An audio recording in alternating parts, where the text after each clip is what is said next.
Hello everyone, আসসালামু আলাইকুম। চলে আসলাম আরেকটা নতুন ব্লগ নিয়ে। দেখুন আজকের আকাশটা কত সুন্দর লাগতেছে। প্রথমে এখানে আমি চালগুলো ধুয়ে রেখেছি। এখন চুলাটা অন করব। অন করে এখানে ভাতটা বসিয়ে দিব।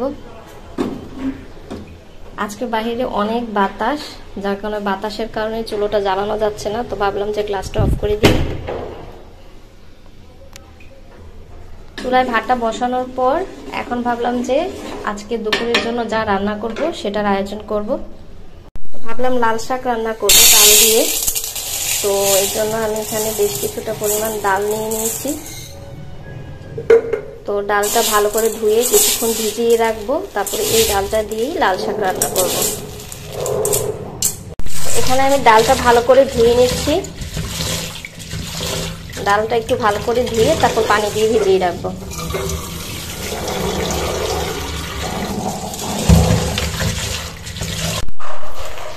তো এখানে আমি এখন শাকগুলো ধুয়ে নিচ্ছি। লাল শাক, আজকে লাল শাক দিয়ে আপনি বলেছি ডাল দিয়ে রান্না করব। তো শাকটা আমি ভালো করে 2-3 বারের মতো ধুয়ে নিব।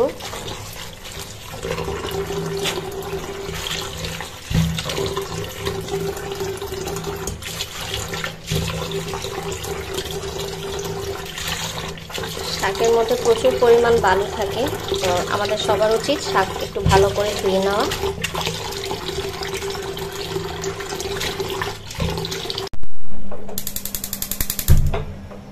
চুলায় প্রথমে ডালটা বসিয়ে দিলাম।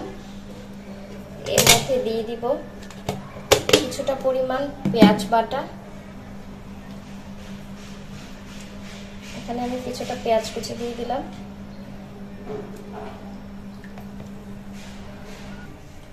তারপরে দিয়ে দিব লবণ। তারপরে এখানে একটুখানি হলুদ আর মরিচের গুঁড়া দিয়ে দিব প্রায় 2 চামচের মতো। তারপর এখানে আমার ডালটা যখন বলক চলে আসবে, ডালগুলো ফুটে আসবে, তারপর এর মধ্যে আমি লাল শাকগুলো দিয়ে দিব।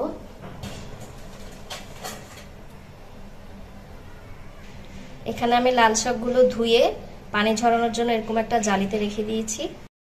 ওদিকে চুলোয় আমার ভাত হচ্ছে, আর এই দিকে আমি শাকের জন্য চুলায় ডালটা বসিয়ে দিয়েছি।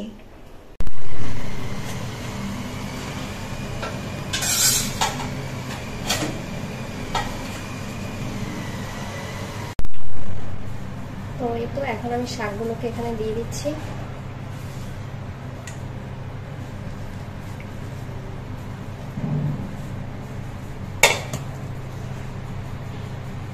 আমার কাছে মনে হয়েছে আমার আগের পাতিলাটা একটু ছোট হয়েছে, যার কারণে আমি পাতিলাটা এখানে চেঞ্জ করে নিয়েছি।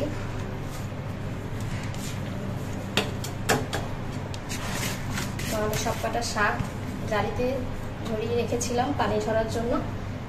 শাকগুলো আমি একসাথে মিক্স করে নেব।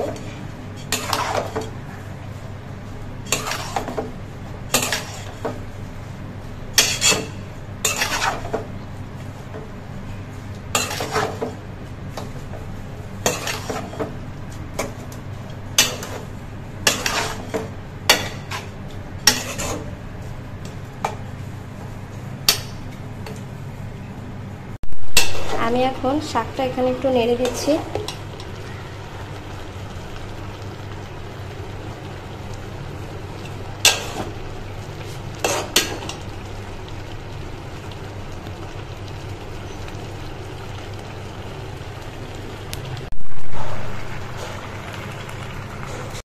আমি শাকটা আরেক চুলায় নিয়ে এই চুলায় একটা কড়াই বসিয়ে দিয়েছি।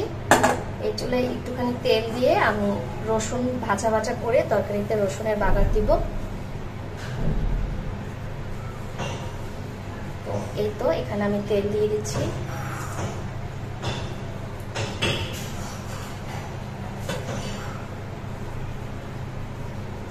এইদিকে আমার শাকটাও হয়ে যাচ্ছে।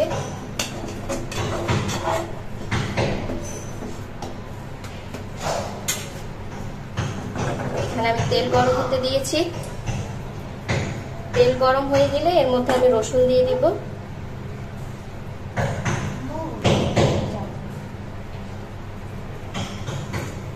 এখানে এখানে আমি রসুনটা দিয়ে দিয়েছি।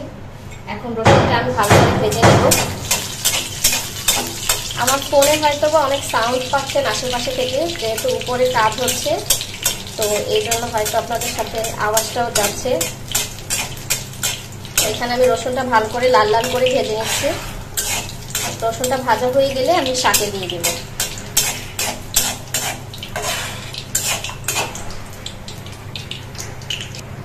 এদিকে আমার রসুনটা ভাজা হয়ে গিয়েছে, তো এখন আমি রসুনটা শাকে বাগার দিয়ে দিব।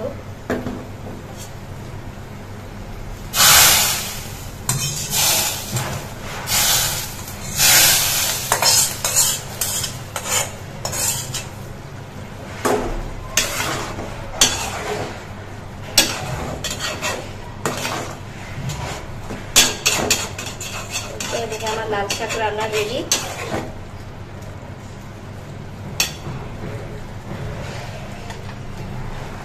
এই যে দেখুন, আলোতে মাশাআল্লাহ আমার শাকের কালারটা এত সুন্দর দেখাচ্ছে।